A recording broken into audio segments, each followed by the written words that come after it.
Melhores SUVs até R$52 mil. Para você que está pensando em trocar de carro ou até mesmo comprar seu primeiro carro, mas faz questão de ter um SUV na sua garagem, eu venho trazer essa lista com várias sugestões interessantes nessa faixa de preço. Então, se já gostou do tema, não esqueça de deixar aquele like no começo do vídeo para fortalecer o canal. Se inscreva se ainda não for inscrito. Eu sou o Paulo Silva e esse é o Bate-Papo Automotivo.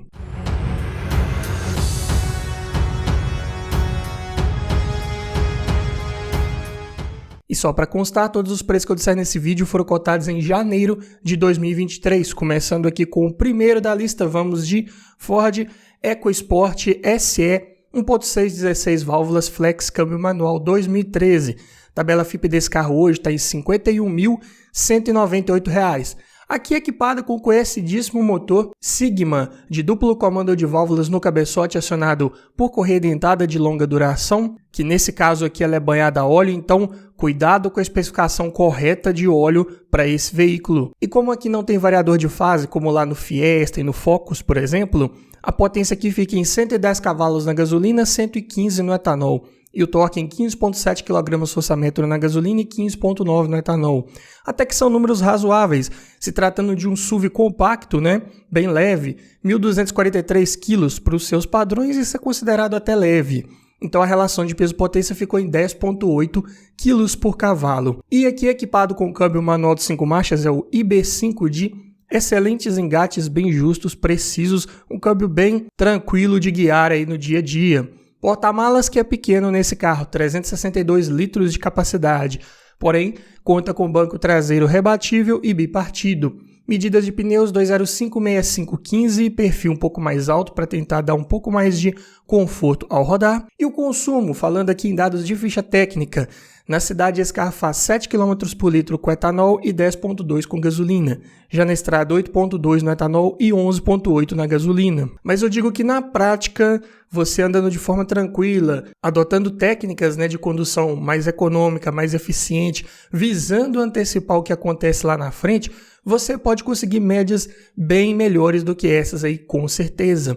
E a lista de equipamentos nessa versão SE, uma das de entrada aqui, vem de série com direção elétrica com ajuste de altura e profundidade, vidro elétrico nas 4 portas, travas e retrovisores elétricos, alarme, rodas de liga leve, ar-condicionado analógico com refrigeração para o porta-luvas, duplo airbag frontal e ABS, encosto de cabeça e cinto de 3 pontos para todo mundo, faróis de neblina e Isofix. E o sistema de som conta com leitor de CD, USB, Bluetooth e comandos no volante. Eu diria que para uma versão de entrada, para um SUV aqui 2013, está até aceitável com relação a equipamento. Se você quisesse um pouco mais, teria que partir para versões mais bem equipadas, como Freestyle ou Titânio, mas aí estaríamos saindo da nossa linha de corte aí dos R$ 52 mil.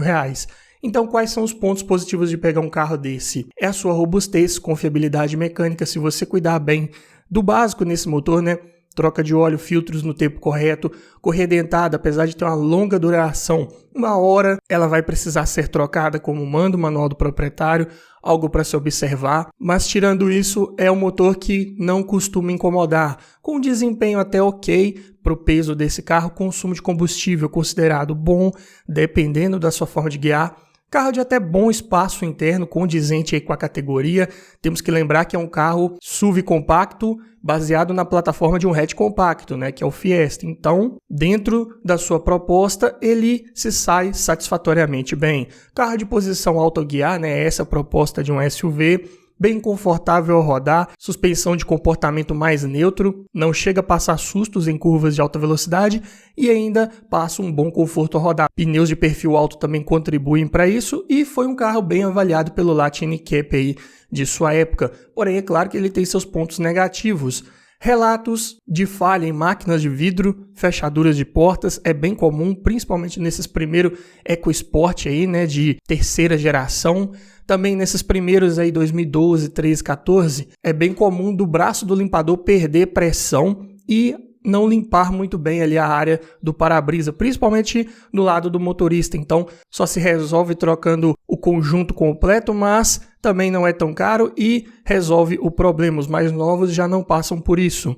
Além disso, o acabamento é apenas ok, plástico duro sendo utilizado ali em maior parte do revestimento interno, porta-malas é pequeno e a abertura da tampa é feita de forma lateral, então você tem que se certificar que parou a uma certa distância do carro de trás para você conseguir abrir essa tampa. Farol é de foco simples, então quando você acionar o farol alto, o baixo apaga. Isso pode reduzir um pouco a iluminação ali mais próxima, é algo que pode incomodar algumas pessoas. Nessa versão SE falta computador de bordo, que eu considero importante para ter esse item, é da Freestyle para cima. Algumas peças de acabamento podem ser um pouco mais caras, né, como vários outros veículos aí da linha Ford. Nada de exagerado que torne inviável manter um carro desse, mas tem que ficar ligado aí com algumas coisas. Fuja também nas versões equipadas com câmbio automatizado, né, Power Shift. É um dos câmbios que mais deram problema aí no nosso mercado. Falei disso em detalhes num vídeo completo só sobre câmbios automáticos. O link está aparecendo aqui em cima. Então, vai pegar um EcoSport dessa nova geração, de 2013 a 2017, pegue sempre com câmbio manual. As mais confiáveis automáticas, só de 2018 para frente, ou a geração mais antiga ali, né, 2012, 11 para trás.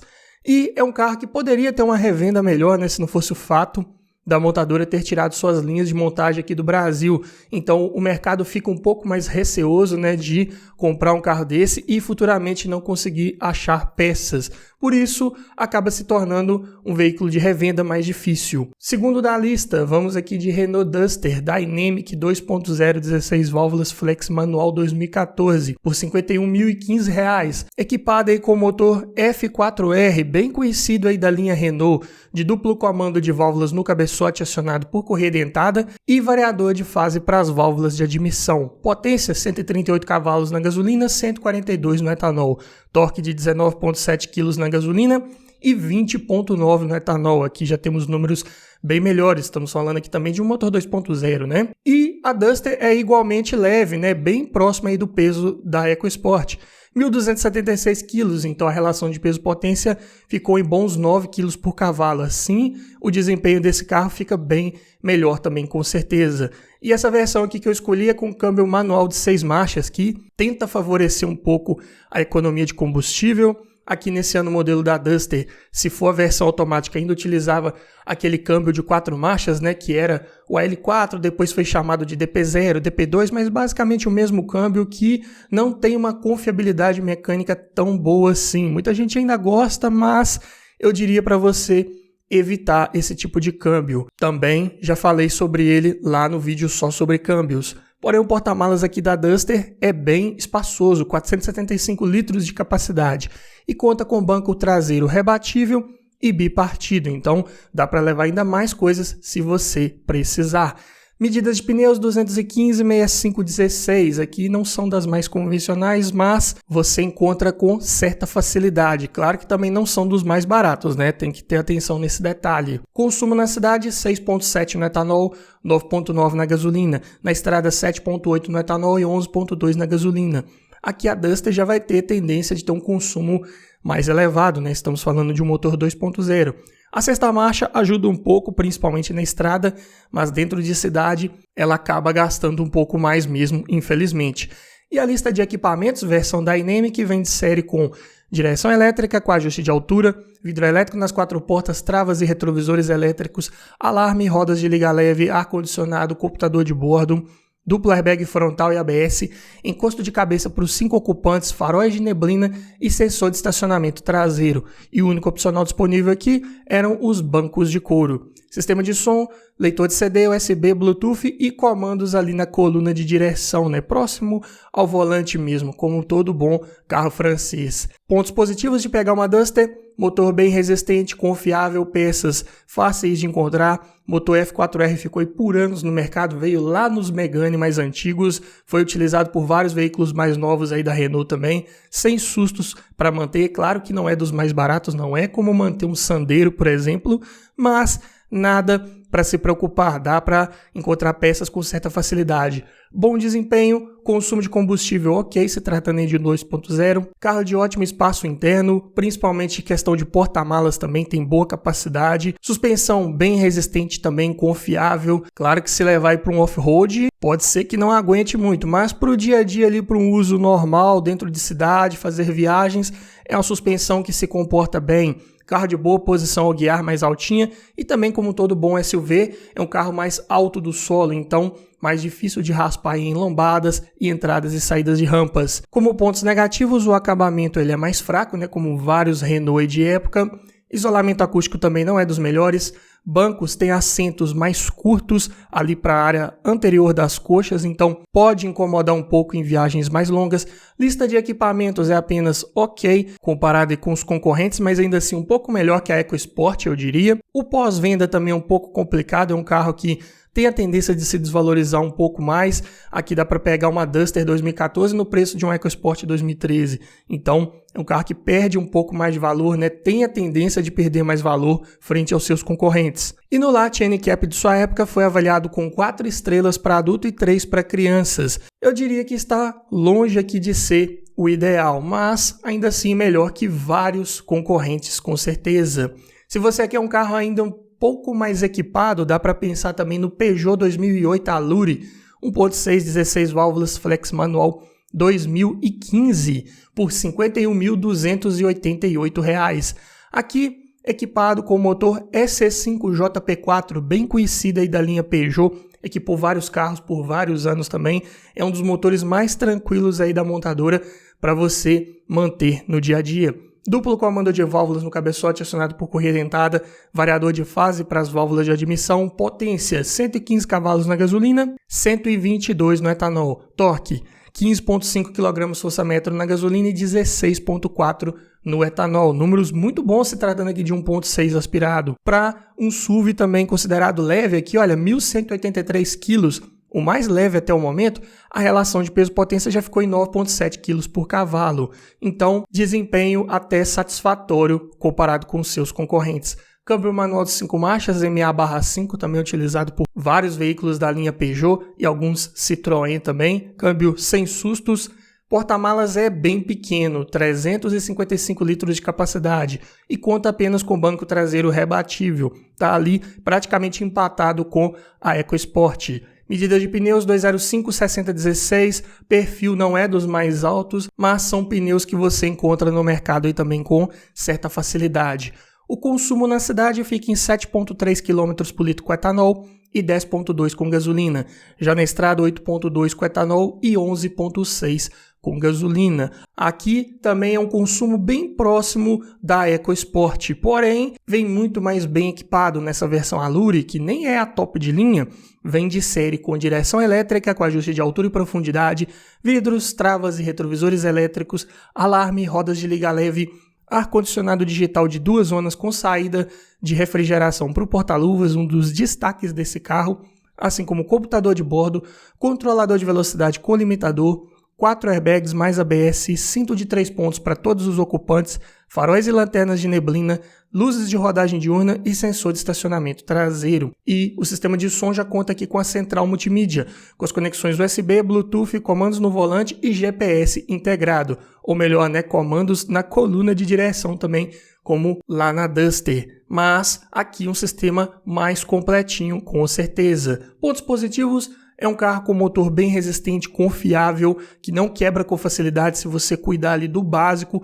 Preços de peças na média, nada de exagerado aqui se tratando de 1.6, né, de um SUV compacto a médio. Desempenho e consumo muito bons aí também para a categoria, e se tratando aí de 1.6 aspirado. Excelente lista de equipamentos, a melhor aqui que falamos até o momento, e por essas e outras razões é um carro de excelente custo-benefício. Você leva, olha só, um Peugeot aqui mais novo, né, 2015, mais equipado pelo mesmo preço de um EcoSport 2013 ou uma Duster 2014. Mas é claro que tem uma razão para isso, né? Seus pontos de atenção: porta-malas pequeno, espaço interno é limitado, acabamento, apesar de ter bons revestimentos, né, bons materiais utilizados ali, bons plásticos com boa textura, mas são acabamentos ali que geralmente costumam fazer um pouco de ruído. São reclamações recorrentes aí de donos de 2008. Além disso, rede de concessionárias é pequena para quem gosta de fazer a manutenção preventiva aí, né, ou até mesmo corretiva nas autorizadas, nas concessionárias. Talvez tenha que andar um pouco mais para encontrar uma. Peças de acabamento podem ser um pouco mais caras, isso aí é normal se tratando desses Peugeot um pouco mais novos. Com isso, o seguro pode ficar um pouco mais caro também. E por essas razões o carro se torna mais desvalorizado, a revenda é mais difícil. Também pegando aí o histórico, né, da Peugeot, que tinha uns carros mais antigos que costumavam dar mais problemas, esses mais novos, mesmo sendo mais confiáveis, o mercado ainda acaba não absorvendo tão bem quanto deveria esses veículos. Daí a sua desvalorização e dificuldade de revenda. Mas se você quiser um carro com melhor facilidade de revenda, mais valorizado, dá para pensar aqui numa Hyundai Tucson GLS 2.0 16 válvulas flex, automático 2013. Dá para pegar um carro desse automático sim, por R$ 49.524. Ainda sobra um pouco ali do orçamento de R$ 52.000. Equipado aí com conhecidíssimo motor beta, duplo comando de válvulas no cabeçote acionado por correia dentada, variador de fase para as válvulas de admissão, potência aqui de 142 cavalos na gasolina, 146 no etanol. Torque, 19,1 kg na gasolina, 19,7 no etanol. Números muito bons, mas que acabam sumindo aí no peso desse carro, né, que é de 1.550 kg. Então a relação de peso-potência sobe para 10,6 kg por cavalo. Tem respostas mais lentas aqui, infelizmente. Ainda mais equipado com esse câmbio automático de 4 marchas que é um câmbio bem confiável, bem resistente, bem dimensionado para esse motor 2.0, de trocas suaves, sem trancos, porém justamente por essas trocas mais suaves, né, por ele buscar mais conforto nas trocas de marcha, nas arrancadas, é que ele acaba roubando um pouco o desempenho desse carro, que já é bem pesado, né? Então é dessa forma, infelizmente, você tem que antecipar um pouco mais as suas ações ao volante, as suas retomadas de velocidade, ultrapassagens para evitar maiores sustos. O porta-malas em compensação é muito bom, tem capacidade de 528 litros e conta com banco traseiro rebatível e bipartido. Medidas de pneus 235/60/16, outros aí que jogam contra na questão do desempenho e do consumo de combustível, que na cidade fica em 5,2 no etanol e 7,2 na gasolina. Na estrada 6,6 no etanol e 9,1 na gasolina. É um carro de fato bem beberrão. E nessa versão GLS vem de série com direção hidráulica com ajuste de altura, vidro elétrico nas 4 portas, travas elétricas, retrovisores elétricos com rebatimento, alarme, rodas de liga leve, ar-condicionado digital, bancos de couro, controlador de velocidade, chave presencial, duplo airbag frontal mais ABS, encosto de cabeça para todos os ocupantes, faróis de neblina e sensor de estacionamento traseiro. Senti falta aí pelo menos do computador de bordo, mas tirando isso, tem uma lista de equipamentos até bem satisfatória. E já nesse ano o modelo já vinha equipado com a central multimídia, com as conexões de CD, USB, Bluetooth e GPS integrado, mas também senti falta aqui dos controles no volante. Ainda assim, é uma lista de equipamentos aceitável se tratando aí da categoria. Pontos positivos de pegar um carro desse são o seu motor bem resistente, confiável, um dos mais resistentes aí que temos no mercado. Com boa oferta de peças, ficou por anos aí no mercado também equipando a Tucson, desde lá de 2005, 2006, virou flex ali meados de 2012, 13 e ficou aí até 2018 praticamente nessa primeira geração da Tucson. Equipou também lá o i30 de primeira geração, então peças não faltam aqui. Câmbio também da mesma forma, bem confiável. Claro, se você fizer a manutenção preventiva, troca de óleo ali, filtro no tempo correto, como manda o manual do proprietário, dificilmente vai te dar maiores problemas. Lista de equipamentos ok, se tratando aí dessa versão GLS, né, intermediária. Acabamento e espaço interno excelentes para a categoria, bons materiais ali de revestimento, bons encaixes, nada de rebarbas e um carro também bem espaçoso para quem vai no banco traseiro, confortável ao rodar e sem perder em estabilidade, né? Conta com suspensão multilink na traseira, então une o melhor dos dois mundos ali com relação à suspensão. Boa oferta de peças no mercado, como já mencionei, né? Tanto de peças mecânicas quanto de acabamento. Carro também igualmente alto do solo, então sem sustos aí nas lombadas. E carro bem valorizado, de boa revenda, ainda mais nessa versão automática 2.0, não é a de melhor desempenho, mas ainda assim é a mais procurada, né? E bem valorizada, né? Como eu disse, dá para pegar um carro desse 2013 pelo preço de um Peugeot 2015, então é um carro que envelheceu melhor com certeza, mas é claro que ele tem seus pontos negativos. Desempenho, como eu disse, é fraco, consumo de combustível é bem alto, pneus são caros, não tem muito como fugir disso, falta computador de bordo, falta ponteiro de temperatura no painel e a suspensão traseira, por ser do tipo multilink, exige um cuidado extra ali. Você tem que fazer o alinhamento periódico preventivo dela e ela é uma suspensão de manutenção corretiva mais cara, né? Buchas são utilizadas em maior quantidade, geralmente são buchas mais caras, também dimensionadas para um carro pesado desse, mais de 1.500 quilos. Então, dica, quando for comprar um carro desse, faça uma boa avaliação pré-compra, dê uma boa olhada ali, tire um tempo para verificar como é que está a suspensão traseira, porque se tiver muita coisa para fazer, ou você olha uma outra unidade que esteja melhor, ou negocie um bom desconto com o vendedor, porque você vai gastar um dinheirinho aí para poder colocar esse carro afiado. Tá olhando um carro para comprar, mas está na dúvida se aquele carro foi bem cuidado, se ele foi batido, quer aprender a avaliar um carro em detalhes? Para isso, eu desenvolvi um e-book completinho com mais de 280 itens de tudo que você precisa observar em um carro e o que você precisa observar para cada um desses itens. Dessa forma, você vai garantir uma compra mais segura, mais técnica e não corre o risco de esquecer nada na hora de avaliar o seu próximo carro. Então, esse e-book vem para te trazer muito mais conhecimento e aumentar muito as suas chances de levar um excelente veículo para sua garagem. Link na descrição. Passando aqui para o quinto da lista, um outro carro ainda mais valorizado, Toyota RAV4 2.4, 16 válvulas, gasolina automático, 4x4 para você que quer um carro aí com essas características, ano 2009, por R$ 47.617. Aqui equipada com motor 2AZ FE, mesma base lá de vários outros aí da linha Toyota, porém com mais cilindrada. E aqui é um motor todo construído em alumínio, né? Tanto bloco quanto cabeçote, é um dos diferenciais dele. Mas é um duplo comando de válvulas no cabeçote, acionado por corrente, e variador de fase para as válvulas de admissão. Porém, aqui ele é um monocombustível, então potência de 170 cavalos e torque de 22,8 kgfm, números até satisfatórios para um SUV médio também aqui de 1.585 kg. Então a relação de peso-potência ficou em bons 9,3 kg por cavalo.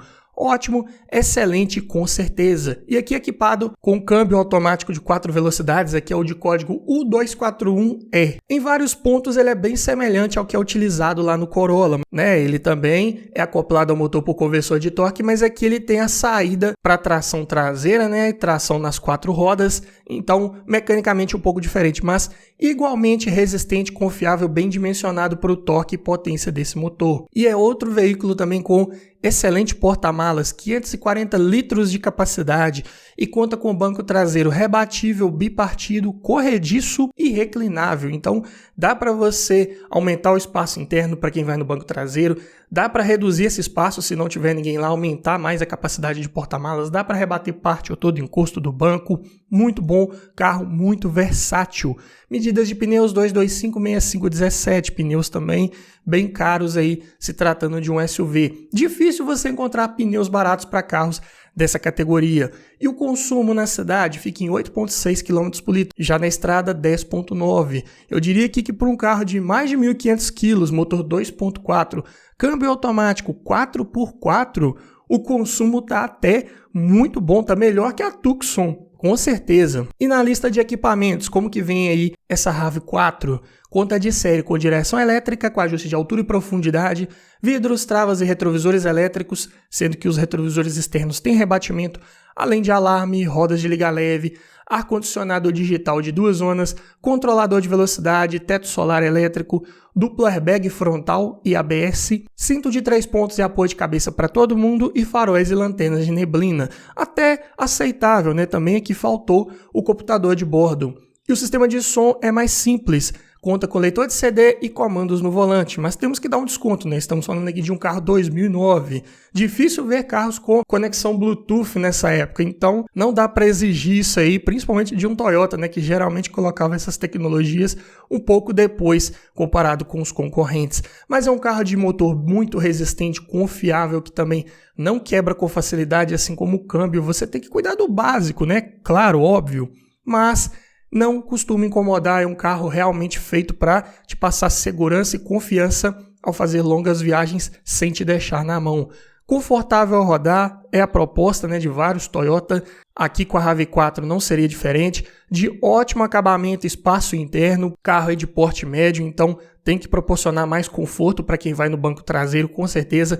Ótima capacidade de porta-malas, carro alto do solo também e bem valorizado, né? O mais valorizado, eu diria, da nossa lista até o momento, né? O mais antigo pelo mesmo preço aí dos mais novos, né? Carro que envelheceu bem, um carro que segura preço melhor frente aos seus concorrentes. Pontos negativos, peças de acabamento são um pouco mais escassas hoje em dia, né? É um carro que já saiu de linha nessa geração aí há um bom tempo, então costuma ser um pouco mais caro, algumas peças aí que são exclusivas da RAV4. Além disso, o consumo é um pouco elevado, né, para os padrões aí de outros SUVs, mas se tratando aqui do conjunto mecânico que esse carro oferece, até que está aceitável. Como eu disse, falta computador de bordo, né, que eu considero importante que tenha em carros dessa categoria. E como é um veículo de tração integral, né, nas 4 rodas, exige um cuidado extra. Além da troca de óleo do câmbio, né, que você tem que fazer lá como manda o manual do proprietário, você tem que fazer também a troca do óleo da caixa de transferência e do diferencial traseiro. Também tem manutenção preventiva para esses componentes, que se você não fizer, pode ter problemas futuros. Então, precisa de um carro 4x4, saiba que vai ter uns gastos extras aí para fazer, mas também vai te proporcionar mais tração, mais confiabilidade em terrenos aí de baixa aderência também, com certeza. E ainda falando de boas opções aí para um off-road mais leve, dá para pensar também na Mitsubishi Pajero TR4 2.0 16 válvulas, flex, câmbio manual, 4x4 também, ano 2010, por R$ 51.586. Também um carro aí bem valorizado frente aos outros da lista até o momento. Motor genuíno Mitsubishi 4G94, bloco de ferro ainda, com cabeçote de alumínio e comando simples no cabeçote, apesar de 4 válvulas por cilindro, mas utiliza apenas um comando. Correia dentada de longa duração, geralmente é dito que essa correia tem durabilidade para 90 mil quilômetros, mas é algo para você observar lá no manual de manutenção desse carro e fazer a substituição no tempo correto. Além disso, conta com tuchos hidráulicos, então é um motor que dispensa aquele ajuste periódico preventivo de folga de válvulas e gera seus 135 cavalos de potência na gasolina e 140 no etanol. E torque de 20 kgfm na gasolina e 22 no etanol. Números até razoáveis, né? Para um SUV mais compacto um pouquinho, né? 1.435 kg. Relação de peso-potência 10,3 kg por cavalo. Também não é o pior da nossa lista. Tem um desempenho aqui ok. Câmbio manual de 5 marchas é o V5M21 de boa resistência, confiabilidade mecânica, aqui sem maiores relatos de problemas, defeitos crônicos também.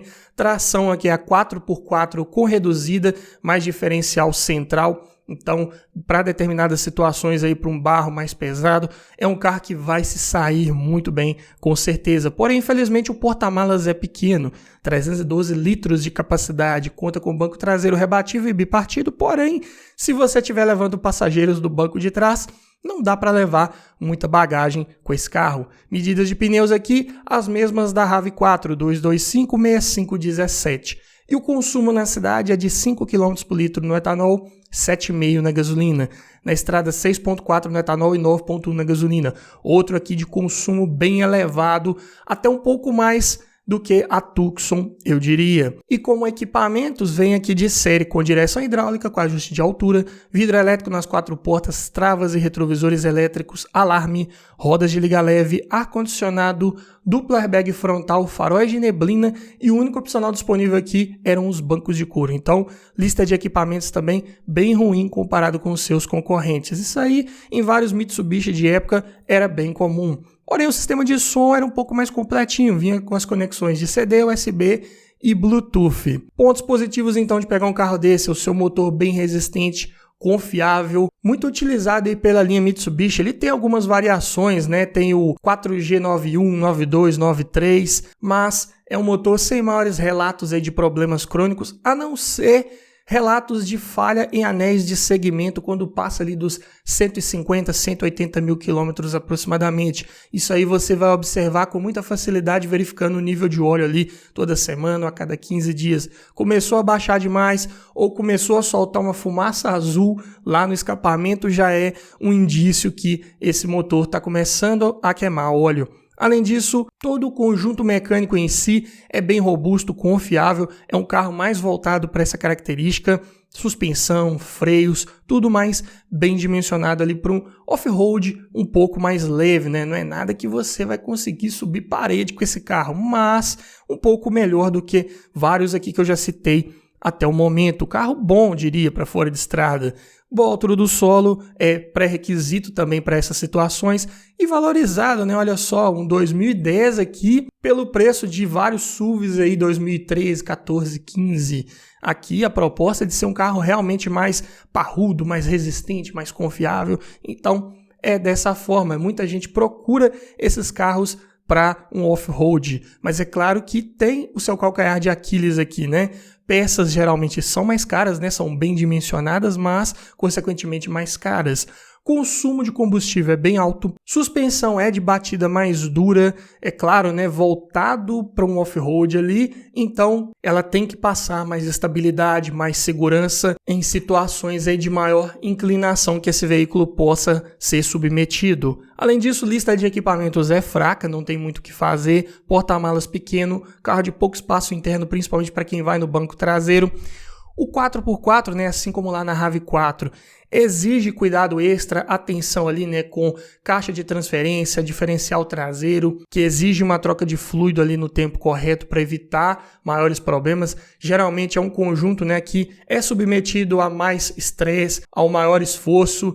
Então, a sua durabilidade tem que ser garantida aí pela manutenção preventiva. Existem também alguns relatos aí de vazamento de óleo, tanto no câmbio quanto no diferencial traseiro. É algo para se observar. Assim como também você tem que ficar atento ali se esse carro já não foi utilizado no off-road mais pesado. É bem comum as pessoas montarem até aquela gaiola ali por dentro dele, né, o famoso Santo Antônio. Se você não quer um carro que já tenha sido modificado dessa forma, olha ali por baixo do carpete, veja se não tem marcas ali de furos, né, de parafusos para fixar esse sistema, né, que já possa ter sido instalado nesse carro em algum momento. Ali nas colunas B também podem ter pontos de fixação, então tenha uma atenção extra com esse ponto. Além disso, é um carro de revenda um pouco mais difícil, mesmo sendo mais valorizado, né, frente aos seus concorrentes aqui que já falamos até o momento, mas é um carro que tem um público específico, né? Não é o mesmo público, por exemplo, lá de quem está procurando um SUV para passear com a família, com porta-malas grande. Aqui é mais voltado para quem quer fazer talvez até uma trilha com o carro. Mas para você que quer um carro um pouco mais confortável, passando aqui para o sétimo da lista, tem a opção também da Kia Sportage EX 2.0 16 válvulas, gasolina, automático 2010. Aqui é a Sportage de segunda geração, ou seja, mesma plataforma lá da Tucson de primeira geração, que eu já citei aqui nessa lista. Porque a Sportage de terceira geração você só vai encontrar acima dos R$52 mil, e não é a proposta aqui desse vídeo. Então, vamos pegar uma um pouco mais antiga para até mesmo sobrar um pouco de grana, né? Na tabela FIPE, esse carro hoje está em 41.285, equipado com o mesmo motor lá da Tucson Beta, porém, aqui é monocombustível nesse ano modelo da Sportage. Então, a potência é de 142 cavalos e o torque de 18,8 kgfm. A Sportage é mais pesada, 1.635 kg, então a relação de peso-potência subiu para 11,5 kg por cavalo. Aqui já é um desempenho pior ainda do que a Tucson, que também aqui é equipado com o mesmo câmbio F4A42. Então, trocas de marcha suaves, ótimo para o conforto, porém, respostas bem lentas nas retomadas de velocidade. Mas o porta-malas é enorme, 667 litros de capacidade. Também conta com banco traseiro rebatível, bipartido e reclinável. Ótimo, com certeza. Medidas de pneus 215, 65, 16, mesmas medidas da Duster, que eu também já mencionei. E o consumo na cidade fica em 8,9 km por litro, na estrada 10,2. Também aqui vai ser um consumo mais elevado. E a lista de equipamentos vem de série com direção hidráulica, com ajuste de altura, vidros, travas e retrovisores elétricos, alarme, rodas de liga leve, ar-condicionado digital, controlador de velocidade, duplo airbag frontal e ABS, encosto de cabeça para os 5 ocupantes, faróis de neblina, e o único opcional aqui disponível eram os bancos de couro. Lista de equipamentos aqui bem semelhante à da Tucson também. Faltou o computador de bordo aqui de novo. E sistema de som é apenas um leitor de CD, não tem nem comandos no volante. Pontos positivos então de pegar um carro desse é o seu motor igualmente resistente, confiável, robusto, não quebra com facilidade, mesmo conjunto Hyundai, então muitas peças são compartilháveis, não todas, mas a grande maioria sim, então dá para encontrar com certa facilidade. Carro de bom espaço e acabamento interno também, ótimos materiais empregados ali, confortável ao rodar, posição mais altinha de guiar e boa altura do solo compõem os pontos positivos desse veículo, porém como pontos negativos, desempenho é fraco, pior que a Tucson, falta computador de bordo e falta ponteiro de temperatura também, consumo é alto, rede de concessionárias pequena, né? Então, para você que gosta de fazer manutenção aí na concessionária, pode ser um pouco mais complicado. Seguro é caro, difícil de fazer, é um carro mais antigo, as modalidades mais convencionais talvez já não queiram fazer uma cotação para esse carro, de peças de acabamento um pouco mais escassas hoje no mercado, muita coisa ali de acabamento não é a mesma da Tucson, apesar de parecer bastante, então é um carro que vendeu pouco, por isso fica mais difícil de encontrar essas peças aí no mercado. Então é algo para se ter em mente antes de levar um carro desse para sua garagem. Mas voltando aqui na Mitsubishi, para você que quer um carro com melhor desempenho, dá para pensar na Outlander. 2.4, 16 válvulas, gasolina automática, 4x4, né, aqui a tração integral AWD, ano 2011, por R$ 50.965, equipada aqui com motor 4B12.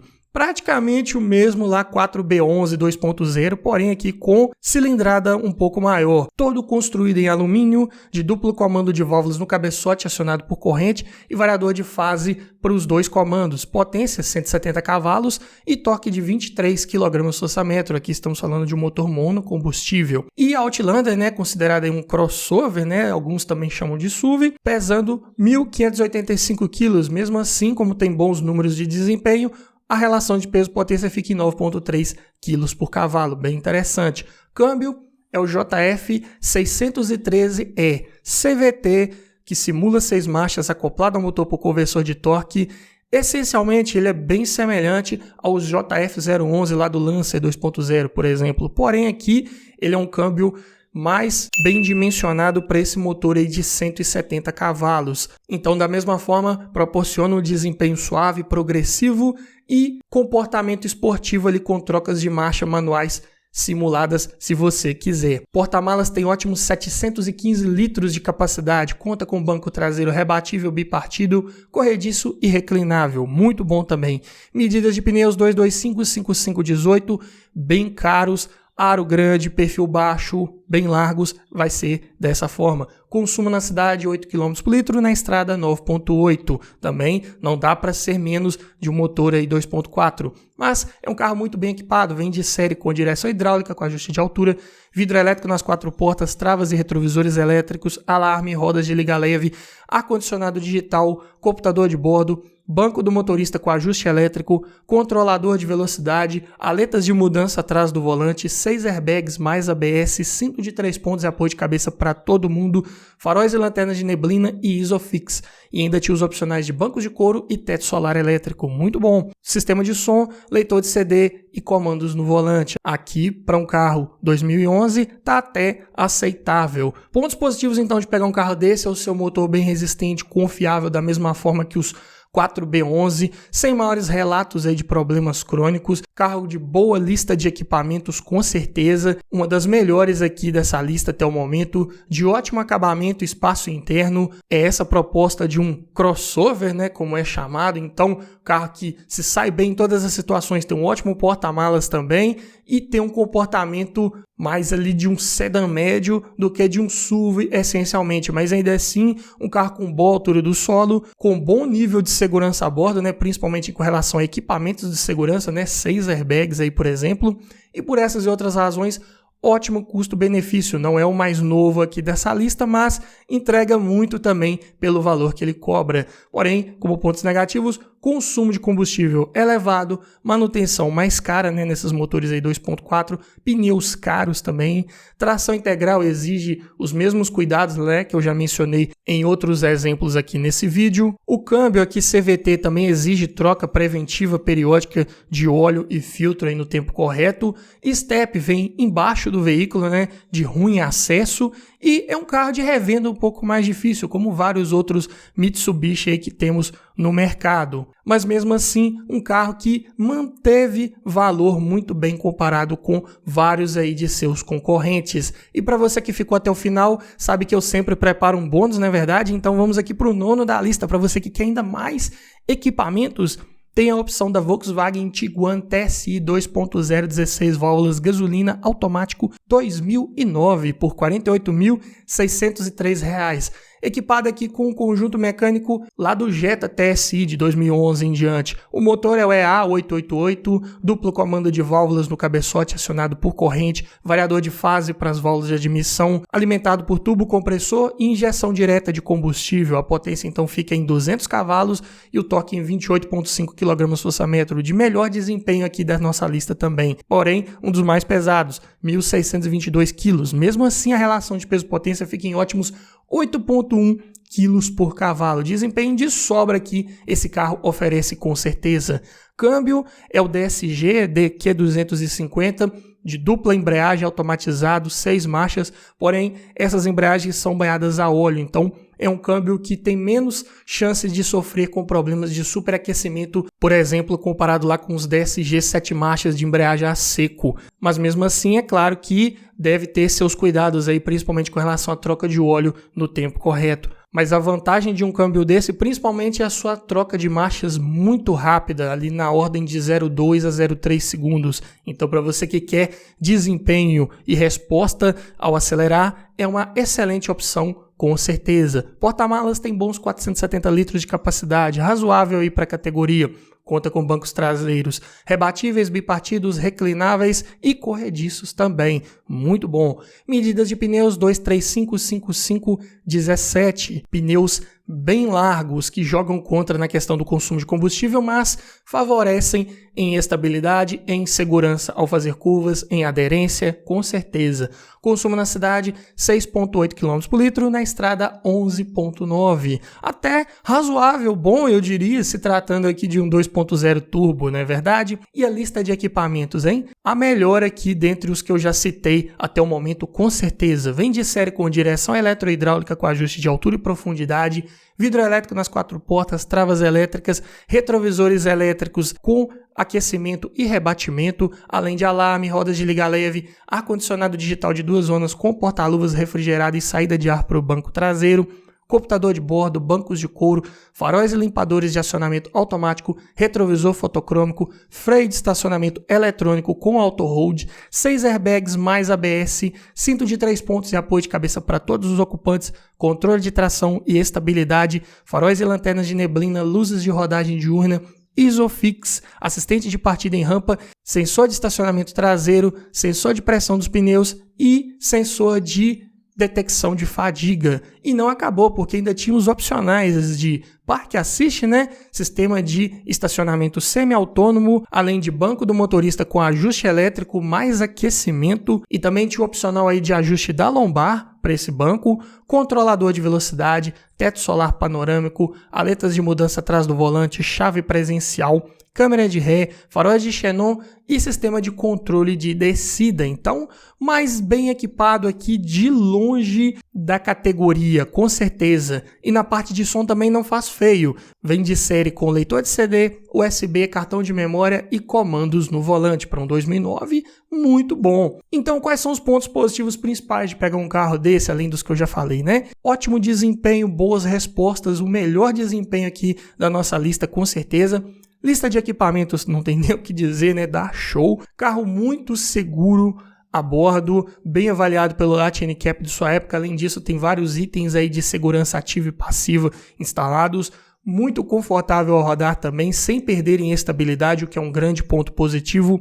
Ótimo espaço interno e boa altura do solo, com certeza. Porém, manutenção é cara. Estamos falando aqui de um motor TSI, né, de injeção direta, turbocompressor, que geralmente passa por aqueles problemas de carbonização ali nos dutos de admissão. Se você não utilizar combustível de boa qualidade, principalmente, é um motor que está mais sujeito a sofrer com carbonização. Além disso, o câmbio DSG muito bom também, rápido, como eu disse, mas tem que ter um cuidado extra ali com a questão da troca de óleo ali, mesmo que no manual fale que não precisa trocar, mas não existe óleo vitalício. Uma hora ele vai perder as suas propriedades mecânicas de viscosidade, de refrigeração, de lubrificação, e esse câmbio pode vir a quebrar com mais facilidade, a superaquecer. Para falar mais em detalhes sobre esse câmbio DSG, toda a linha Volkswagen, também já fiz um vídeo falando dos cuidados que você deve ter com esse tipo de câmbio. Além disso, tração integral da mesma forma, caixa de transferência e diferencial traseiro devem ser observados aí com relação à sua manutenção preventiva, troca de fluido aí também num tempo condizente, aceitável. Consumo de combustível vai ser um pouco elevado, não tem muito o que fazer, apesar dos números aqui de ficha técnica estarem até sendo bem otimistas, mas na prática eu digo que é um carro que vai ter um consumo elevado na maior parte do seu tempo, sim.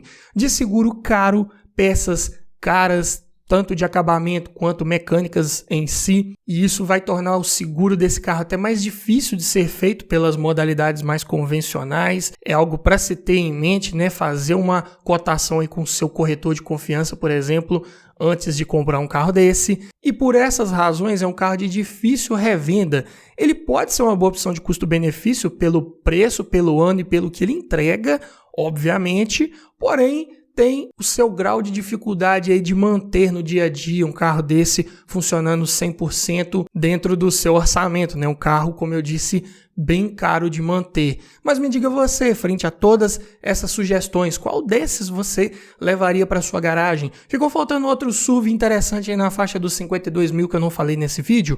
Deixa aqui nos comentários, quero ouvir a sua opinião, quero ouvir a sua sugestão. E se você gostou desse tipo de vídeo, vou deixar aqui no final a playlist com vários vídeos nesse formato para você que ainda não se decidiu sobre qual carro comprar. Lá tem vários vídeos em várias faixas de preço, em várias categorias diferentes, para te ajudar a escolher o melhor veículo para sua garagem. E no mais é isso. Obrigado por assistir, aquele abraço e até o próximo vídeo.